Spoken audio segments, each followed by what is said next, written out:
What's up everybody? So today I'm back at Champion Car Company taking a look at another really cool car. This is the 2012 Audi TT-RS. Now I've always been a fan of the TT, especially the RS. This is basically a mini Audi R8, while my Nismo is basically a mini GTR. So on some lines I kind of consider these two as competitors. There's not really too many cars that directly compete with these two cars. And as far as engine specs go, the TT-RS has a 2.5 liter 5-cylinder turbocharged engine. It weighs in around 3,300 pounds.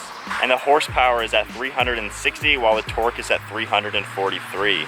And then looking at the Nismo, of course, it's got a 3.7 liter naturally aspirated V6, which pumps out 350 horsepower, so only 10 down from the TT, but then only 276 pound-feet of torque. And the Nismo weighs in pretty much the same as the TT-RS, so kind of similar in some ways. So let's hop in the TT-RS, check it out.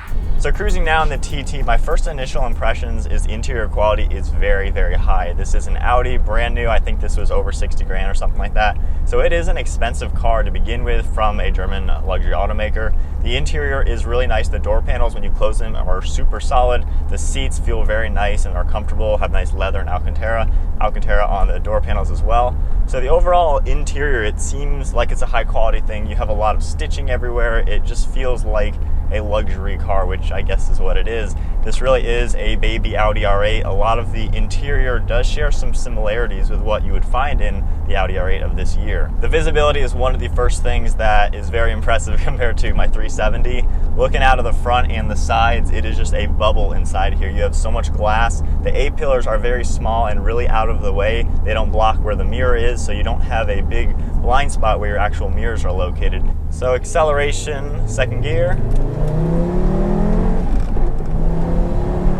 Wow.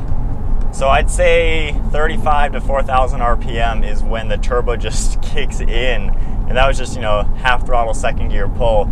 It sounds really, really cool. It reminds me of when I drove the twin turbo 370Z. There's just some great induction noise underneath the hood. It's got an aftermarket air intake and you can hear the air sucking into the engine, the turbo going, and rev matching a downshift. It's super fluid to use. And now as we get to a little bit of a turn, we'll do the same acceleration we did in the FRS the other day. So third gear, about 20 to 30. There we go. Okay, that was 60 in a lot quicker time than what the FRS did. So that was about a 30 mile an hour pull in third gear. You can just feel the power building in this car. So when just cruising in the car, it's pretty comfortable. It's got a nice suspension. You can feel a little bit of the bumps, but it doesn't seem unforgiving at all. Going around some quicker turns, going about 55 miles an hour right now. It's pretty planted going around a turn like this. There's really no body roll at all. It really seems like the weight of the car is right in the center, so it just kind of pivots around. And being all-wheel drive, of course, when you are accelerating out of a turn, the front wheels will do a great job pulling you around that turn. So coming up to a sweeping quick turn, we'll go to fourth gear and just accelerate a little bit. That is ridiculously planted, very, very smooth going around turns. Now the steering in this car isn't quite as direct feeling as the Nismo. There seems to be just a bit of play in the steering wheel. When you move it maybe a half inch either side, it doesn't really do much like that. The car's not really moving while that FRS was going all over. But once you do get past that, it is very responsive and it seems to really be pointy and you can point in the right direction. And then as we come up to another stop sign, just hitting the brakes a little bit, you can definitely feel that they are an upgraded brake. Now, like I mentioned earlier, this is kind of the baby Audi R8 while my car is the baby GTR. For some reason, I kind of like that idea just because my brother and I are big fans of the R8 and the GTR, and both of us are planning on those cars to be next. I think that would be a very cool way to go. So with this one, it does look like the V10 Plus. It's got the spoiler with these $4,000 Rotiform wheels. The overall lines are really smooth on it. It just has a really good profile, and all around, no matter what direction you look at it, it just looks like a more sophisticated, luxurious sports car that you can pick up. And then when you look at my Nismo, it's a little bit more in your face with some contrasting colors, more of an aggressive front bumper and rear bumper. But I think both cars still are somehow competitors to each other. The Z, there's not really many two-seat, two-door sports cars like that in its class. And then with the Audi TT-RS, kind of the same story. There's not really a major competitor for this car. I would say maybe a BMW 1M would be the closest thing to maybe even both of the cars. Now, one thing I really like to talk about whenever test driving a new car is the seating position. And like I said in the FRS video, that is something very important. You're going to use your driver's seat every single time you're going to use the car, so you need to have a seat that is not only comfortable for long journeys, but is also supportive in the bolstering so you don't slide around when taking the turns or in the mountains or the track. And of course, a seat that looks nice is great to have too. So this seat I really like a lot. I like how the base, it goes up my leg very nicely. I feel like I'm sitting into it. The side bolstering is pretty large and it does do a good job holding your torso in. There's not really any shoulder bolstering up here, but with the Alcantara in the center of the seat, you don't really slide around. Even wearing just normal gym shorts, when I take a turn, my body's not moving at all. I'm pretty stuck into the car. And then as far as comfort goes, it seems like there's a lot of lumbar support, leg support like I mentioned. And if you are just cruising on the highway on cruise control, it's a really comfortable position. The armrest even is a nice position too. So seating position I like a lot as far as comfort goes. Performance seems pretty good. The shifter is pretty close to me, so I do like how it's right in the right spot. It's not too far to go into fifth gear. The gears you're going to normally use, it's very easy just to push it into the correct gear. The clutch pedal is kind of long. You do have to push it pretty far. So I do have the seat a little bit closer than I would normally like, just so my leg isn't fully extended when I have the clutch all the way pressed. But with the steering wheel, I can move it the right way. So overall, I think the seating position is pretty good for a sports car. All right, so coming up to a turn now, we'll do a small pull from first gear, trying to compare it to the way the 370 accelerates. So just starting in first.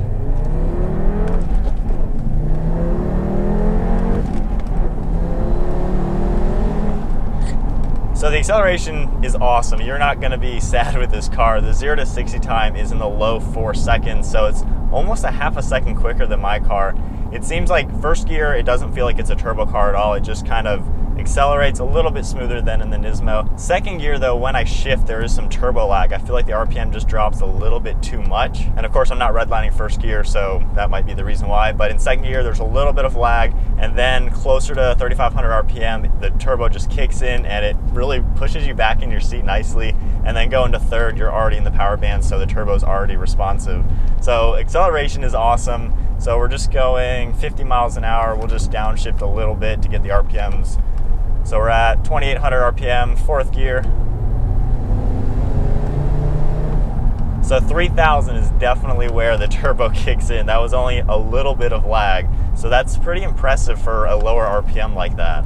So back in this car, what I find already, this car seems tighter. The clutch pedal is heavier, the shifter is a little bit more precise, and the way the car feels, it's, I don't know, a little more solid. Not saying in a negative way towards the Audi, saying it's like all apart or something like that. Just something about this one, it does feel more rigid, which makes a lot of sense since I talked about how this suspension is a lot stiffer. It's really tied together to be purely a hardcore sports car, while the Audi is a little bit more toned down as more of a daily. And another thing to consider is actually the price point of the two cars. You could probably get maybe even a leftover Nismo for the low $40,000 range, and of course a lot cheaper on the used market. So the Audi is going to be a more expensive car. That one is 5 years old. This one was less than a year old when I bought it, and yet this is still like $7,000 less. So this is a cheaper car. The Audi is a more expensive car, but there are different ways to work it. A really new one of these and maybe even a little bit older one of those, and you can get to the same price. So while the price is still kind of far apart, there are ways to get them to the same price, and I still think just the way they compete, they are competitors in some sort, and you can always go for a TT-S, so you don't need to go all the way up to the RS. And just hopping back in this car, these seats are so aggressive. I forget how awesome they are if I'm in a car that doesn't have these Recaro bucket seats. I seriously love these seats so much, and the TT seats were awesome, don't get me wrong, but the extra bucket seat of these ones is just fantastic.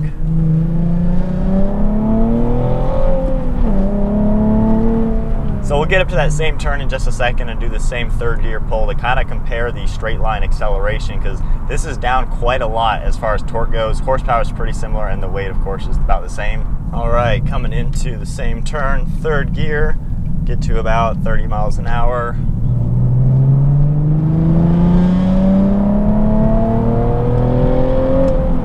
Okay.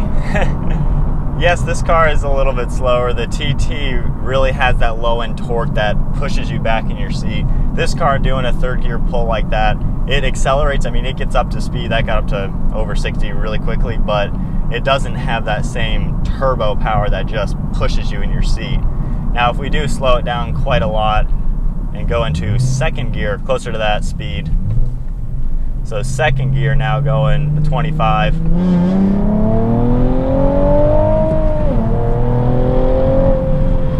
Now that was 65 pretty quickly. So yes, that TT-RS is faster. That's impressive how powerful that car is.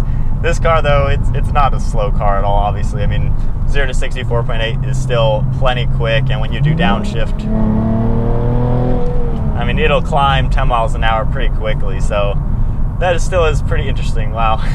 As far as handling goes, this car does seem a little bit tighter. The steering is tighter, there's less play in it, and going around the turns, I don't think there's any body roll whatsoever. So coming up to these long sweepers again, accelerating like last time.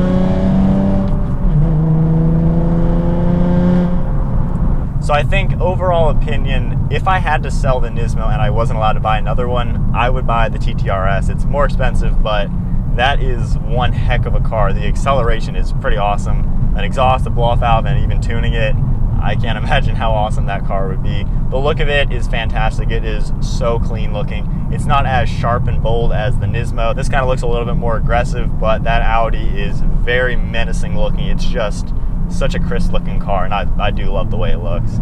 As far as interior goes, I think they're both really nice. I know some people think the Zs are cheap, but I find it to be quite nice, and I don't really see a major quality difference between the Audi and the Z. The Audi buttons have more of a click to them, while these just press, so I don't know if that really makes a difference or not. But I think overall the cars are definitely competitors along the lines of some way how you look at it. And I think the major difference is you are getting a more powerful car with the Audi, you're getting more practicality, a little bit better build quality, I guess, and something that looks very clean. But with the Nismo, you're getting a little bit more of a raw car. This has a lot of the old school characteristics of just a straight manual transmission, V6 powerhouse, and just something that is very connected to the road. When you're driving it, it's all about you and the car, and this car definitely seems to handle a little bit better. The power delivery is a little bit less, but it's very linear, being naturally aspirated. But handling is definitely the strong suit of the Nismo. It handles very, very nicely. So you're getting a less practical car, a little bit slower, but amazing handling characteristics and a very raw, dramatic experience. The Audi, you're getting more practical, a little bit better power, better capabilities with all-wheel drive. You can drive it anywhere. But overall, it's kind of a toss-up between the two. Price is a big difference, obviously, but overall, both cars are pretty awesome. So I think that's about it for the Audi TT-RS. I like it a lot, and the more and more I'm seeing Audis, the more my brother's been able to film brand new Audis, the more I'm really liking what Audi has to offer. I think it just gives you a little bit different feel from a Mercedes or a BMW. Mercedes, honestly, is a little bit more of the older demographic. BMWs are pretty nice, but I think they're a little more basic looking on the interior.